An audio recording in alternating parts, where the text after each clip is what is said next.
social development.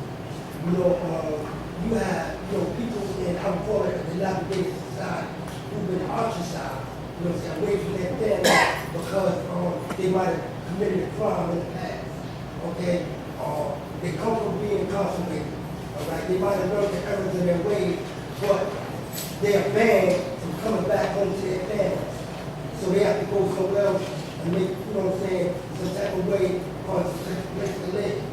I found that kind of quite disturbing. Me myself, I was incarcerated. I came home, I got my associate's degree. In college, I had a drug addiction. I went away to a program. I got a culinary arts degree. But yet, I come back home, I can't find a job. I look my son in the face, and he looks at me less than a man because I'm not living up to certain expectations. Where I'm from, like I'm on a house or a simple place, and I see that she has to go through trials and tribulations. So do you have a question? Yes, I do have a question. Okay. What are you going to do to combat this and stop making this a police state where the police come around our environment and they ostracize our children? They don't come into our community to protect them. They come and ostracize them and kick them out. What you going to do to alleviate that situation? Well, I don't approve of that. Their job is to protect and serve the community. They're for the community and of the community. And I don't want them to stereotype. I don't want them to racially profile anyone. I would hope that they do their job. And like I said, if we do the civil independent review board, we could have a little bit more control of that.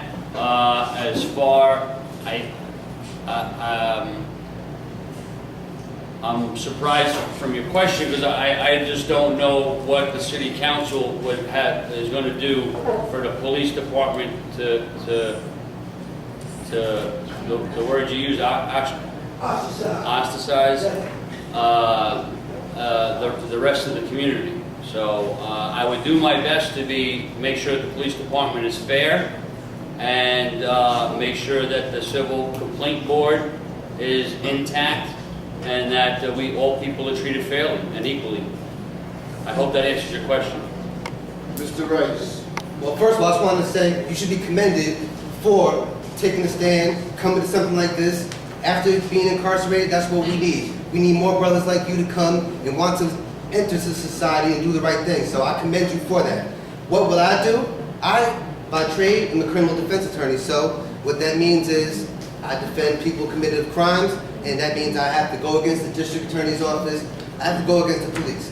I see the constitutional violations that are committed by police. It's not all the time, but it does happen, and I'm aware of that, and I am with you. I will fight for you. One thing about crime, the war on crime, let me give you a little history, was started back when Martin Luther King was around. What he said was, we're going to march and we're going to protest and we're going to fill the jails. What does that mean? We're going to make you arrest every single one of us until all these jails are filled and you don't have any more room for anybody else. So you know what they did? They built more jails. That's what they did. And now it's a profit-making business, and all we do is ship people, warehouse people. That has to change. That's the civil rights issue of today. That's what I'm going to fight for. We live in an era of mass incarceration, and I'm not taking a stand for that. We need young people, we need brave people, we need people who know the difference between right and wrong. Our taxes are sky high, and a lot of that has to deal with the fact that we're paying for prisons to ship and warehouse our young individuals and remove them from their families. I'm not standing for that. All right, Yes. I'm from 3rd District, and I look at it as being like the lower 40. The people who are Lincoln Avenue, North Avenue, Mars Street, we feel like we are forgotten people. The traffic is horrendous on Lincoln Avenue from 3 to 6 in the evening, from 7 to 9 in the morning. North Avenue is crazy. I will avoid North Avenue at every cost because of the traffic congestion all day long. And there's a problem because they stop allowing people to park from, 7 to 9 on the upper part of North Avenue. And also, we feel like the third district is a dumping ground It is. for everything. They want to put a gas station up on the corner of Lincoln and North, along with a convenience store. That's the last thing we need in this community is another convenience store, let alone a gas station up on that corner, knowing the traffic congestion. Right. You know, and it seemed like our cries are falling on deaf ears. We're disheartened with what's going on in the third district. We feel like it's a dumping ground It is. for everything. So what would you do to change some of these things and help us feel better about our community? Mr. Rice.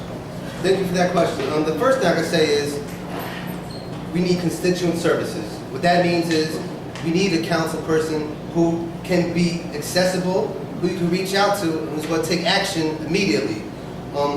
Throughout my time meeting and dealing with a lot of people throughout the district, everybody has been telling me what their complaints are. Whether I go to the historic district, whether I go to Lincoln Avenue, whether I go to City Park, whether I go to Halcyon, everybody has their issues. I was overwhelmed. I said, wow, like, I have to really do a lot of work in terms of dealing with everybody's issues. But I spoke with Chuck Strom, city manager, and he told me, Jared, all you have to do is send me an email, let me know what the concern is.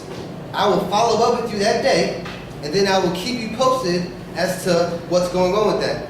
That's easy. Send me an email. I'll be accessible. I understand what you're saying. A lot of people have said that they have not had the opportunity to be heard in District 3. With me, you're not going to get that. Accessibility, action, that's what I'm about. And you will not have those problems with me. Mr. Parente. Well, first of all, me being a homeowner in this district for 9 years, I know what's going on. I have a little bit of my finger on the pulse, and I know about the congestion on North Avenue, and I know about the flooding issues that we have down the street, and I know a lot about the surrounding area. And I think the traffic patterns here on North Avenue, after they just did all this work on North Avenue, they go from 2 lanes to 1 lane, and then they got 2 lanes turning onto a 1-lane Lincoln Avenue over on Memorial Highway. I also go Memorial Highway. I don't take North Avenue. I went for a pizza party the other night. It took me 40 minutes to go 1 mile on North Avenue and to get back to my house with a cold pizza because it just takes too long to travel. I think that the lighting, the traffic signals needs to be addressed. I think the traffic patterns need to be addressed. As a city councilman, I will bring that to everyone's attention. I want you to keep in mind here that this city has been pretty much controlled by the Democratic Party for the last 30 years.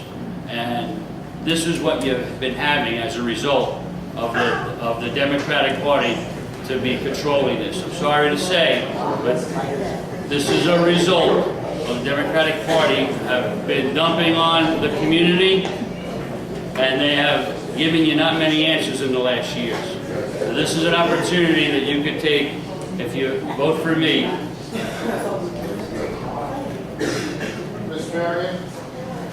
I'm standing to say that some few years ago, I had the opportunity to be very, very, very excited in our community. There were all types of people who came together because we wanted a supermarket. And it was discussed and put on paper, and I never saw it go beyond paper. I would still love to see a supermarket. Okay, what about a supermarket in the neighborhood? You went first, Parente goes. Mr. Parente. Well, I'd like to see a supermarket in the area. If we could have a piece of property that will be able to be utilized for that. District 3 already, believe it or not, has 2 large supermarkets in it, so we're fortunate, but I know that it's not walking distance or easy to get to. So what I propose to do, until we could find some property that we could open up a supermarket nearby that people could walk to, is to confront Stop and Shop and confront ShopRite to possibly have a free shuttle service 3 times a day, 3 days a week, a morning, an afternoon, and an evening, 2 hours each of those time periods, that they might be able to have a pickup and a delivery at certain locations throughout the day, free of charge to the community, that they could give you a ride to and from the supermarket. Mr. Rice? Yeah, I think that's a great question that you asked, and when I hear that question, the issue that comes up to me is nutrition. We have kids today who are malnourished, who don't have the proper nutrition. When you look at the national scale, we have our First Lady, Michelle Obama, who's introducing that. We need to have more supermarkets in the community, in walking distance. We don't need a shuttle to bring us back and forth. We need to be able to walk out the doors and buy something other than quarter waters and potato chips for breakfast.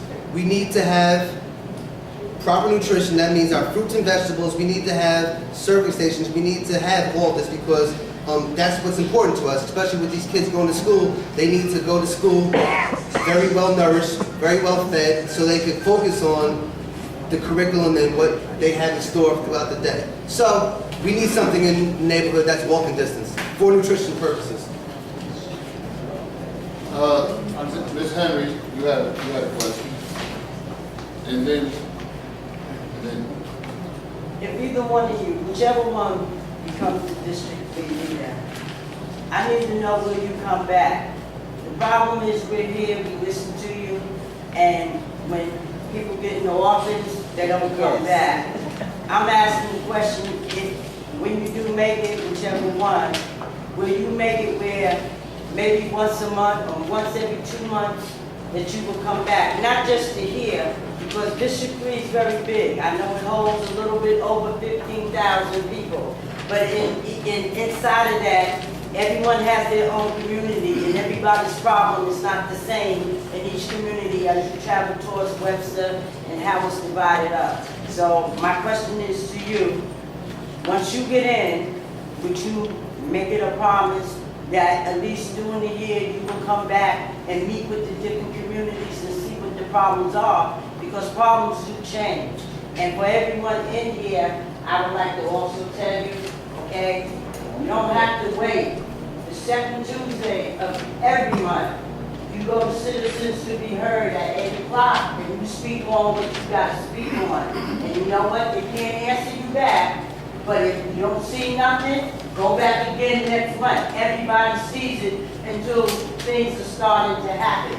Use that as your tool, okay? Because we need to work together, and both the candidates are fine, but you know, sometimes we gotta do things for self and not just sit and depend on one person. It's a lot to do with it. okay, will you come back?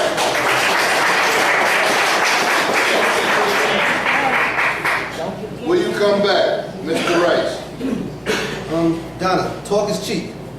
I can sit here, I can tell you what you want to hear, and everybody say, yeah, you said the right thing. That's not what I'm about. At the end of the day, what is going to make this work is for me to be able to reach out to the community and work with somebody like you, where I can say, Donna, let's have this meeting on the 3rd Wednesday, and I need you to be my spokesperson. I need you to get everybody involved. As you know, with the city council, this is a part-time position. We don't have a staff. We have a limited budget. I need volunteers. I need the community at large to work with me, and I need leaders in here in this room who are going to sit here and say, listen, I will work with you. If you work with me, that's what it's about. I'm not going to tell you what you want to hear. I'm not going to tell you just anything that you want to hear. I'm about action, and you'll see if I'm elected. Mr. Parente, will you come back? I will be back as often as you'd like me to be here. Even in my campaign, on my palm cards, I have given you a cell phone number, I have given you a email address, I've given you access to my website, I've given you access to my Facebook. So there's multiple ways that you can be in touch with me, and that will stay in place for the duration, no matter what happens on November 2nd, and I will always be an advocate for everyone in District 3. I will be very much someone that you can be in touch with and stay in touch with, and I promise you I will be at your meetings as often as I possibly can.